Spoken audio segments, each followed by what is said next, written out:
saying, fuck Larry. How's that sound? You like that? Point for me.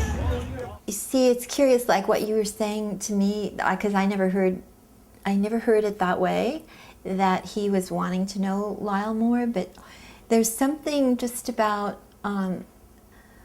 maybe that's how he finds connection with people. I think he connects through his work with people.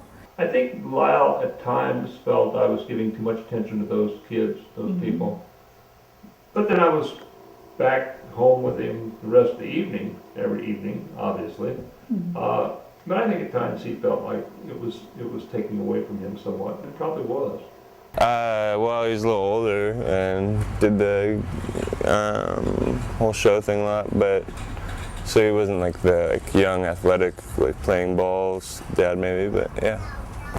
Spent a lot of time with him working. When he would go up Telegraph Avenue with me, and we'd just go up there to eat or something, and we'd get this flock of kids around me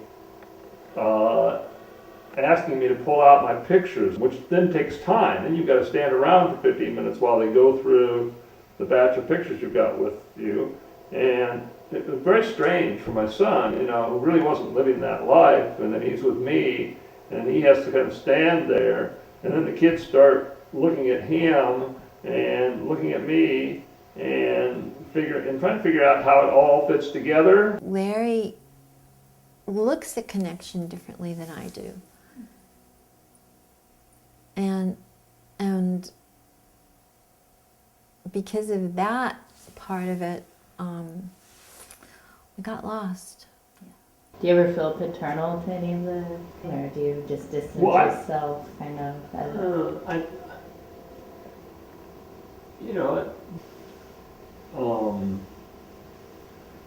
Paternal. It's somewhat, my default mode. I mean,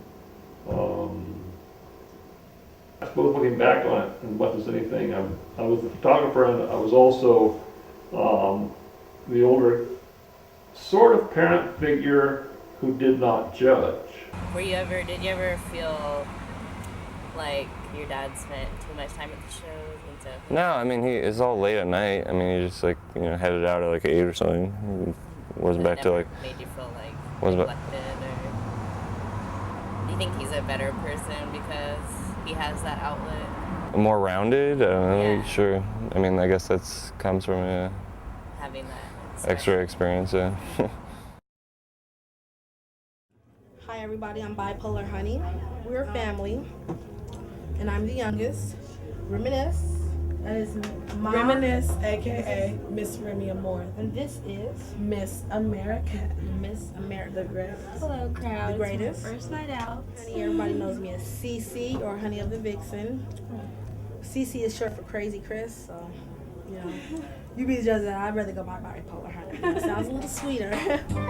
So usually I mix Remy with probably Jose Cuervo Patron, and I call that knockout, because after you drink it and get drunk, you are knocked out. You might make it home safely, but you won't remember what the fuck happened. Got there. You won't remember what you did.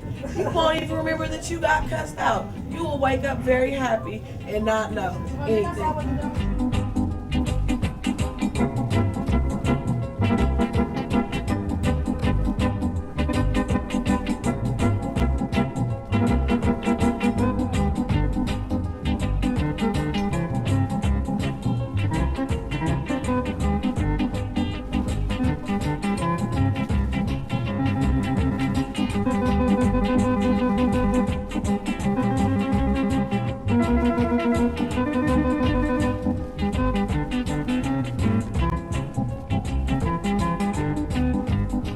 We have people we need to meet and greet.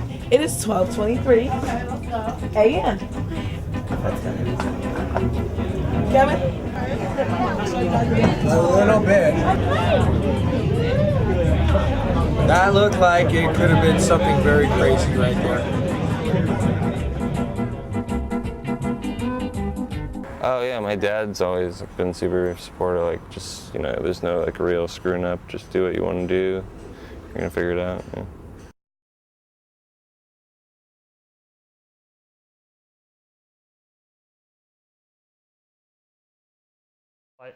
I went there with the idea of studying American culture and American studies or something like that, but it turns out they didn't really have an American studies program. So I just did what they told me to do, and I ended up, I had to do a lot of medieval and Renaissance, and then I ended up specializing in medieval and Renaissance. And I ended up writing a dissertation on an obscure poem, not a play, but an obscure poem by Shakespeare named The Rape of Lucrece.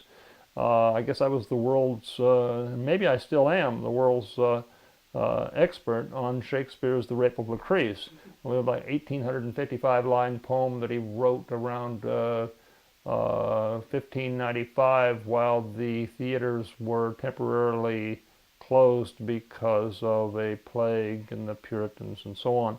And he just didn't really get along with his age group for some kind of thought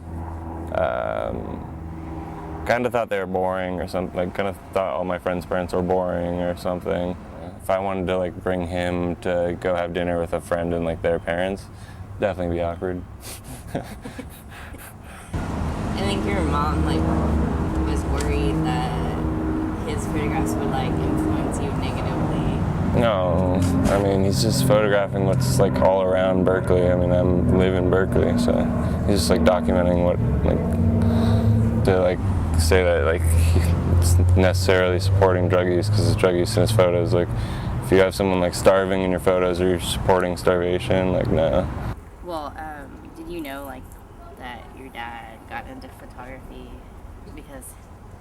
got more into it because he was trying to take a picture of you. Because why? He was trying to take a picture of you when you were young.